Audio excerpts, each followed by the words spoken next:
Salut l'équipe, j'espère que vous allez bien. Oh là là, moi je savais. Non, rien de tout ça, moi je savais. Officiel, Juan Laporta a rapporté les élections présidentielles. Il restera le président du FC Barcelone jusqu'à 2031, les gars. Moi je savais. Est-ce que vous n'étiez pas au courant, les gars? Mais revenons un peu sur le cas de son adversaire, bref, de son potentiel adversaire. Car j'ai pas trop voulu parler de cette affaire aujourd'hui parce que j'ai voulu laisser autant de faire son temps. Maintenant, je regarde ce qui se passe là-bas. Alors, voici ce qui a fait en sorte que le potentiel adversaire de Juan Laporta ne puisse pas gagner les élections devant Juan Laporta. D'ailleurs, ce n'est pas sa première fois. Alors, on tient à préciser. Voici le pourquoi la plupart des joueurs du Barça étaient derrière Juan Laporta plus que Victor Font. Victor Font là. Bref, on continue famille. Victor Font a critiqué Dani Olmo. Mais pourquoi?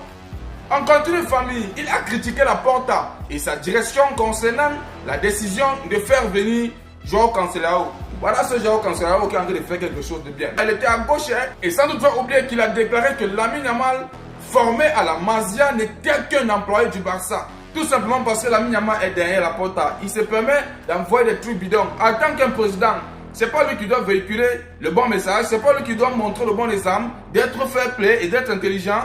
Alors il se permet de faire ça, c'est bête. On continue l'équipe. Il a dit vouloir recruter Erling Haaland alors que Robert Lewandowski et Ferran Torres sont toujours au club. Pour l'autre cas là, bon, je ne mets pas les commentaires à propos de ça. Bon, bref, je mets. Quand ils sont encore au club, c'est pas bien de le faire. Bon, il faut les vendre avant de voir comment on peut acheter un neuf. Là, je suis d'accord. C'est pas que tu achètes un autre neuf, sachant qu'il y a d'autres neufs qui sont là. Ça ne s'explique pas. Est-ce que c'est possible de mettre 3 neufs? Hein, les gars? Essayez un peu de me répondre en commentaire. C'est maximum 2, non? Bref, on continue, famille. Il a également affirmé vouloir faire revenir Pep Guardiola alors que Hansi Flick est toujours l'entraîneur.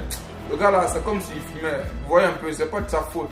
C'est pas de sa faute. Et avec tout ça, vous pensez qu'il devait gagner? Non, il ne pouvait pas gagner, les gars.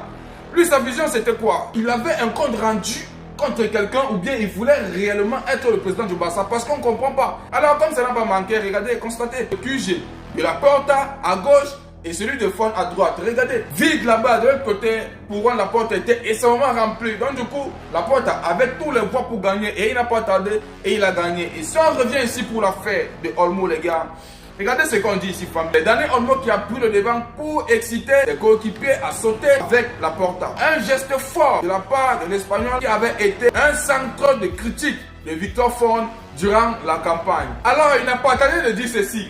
Ça m'est venu aux oreilles. Mon vote est déjà décidé. A-t-il d'ailleurs confié au micro de RAC1? Les gars, je tiens très bien à préciser que la personne qu'on appelle, si c'est Victor Font là, si c'est qui là, lui, il voulait régler son compte avec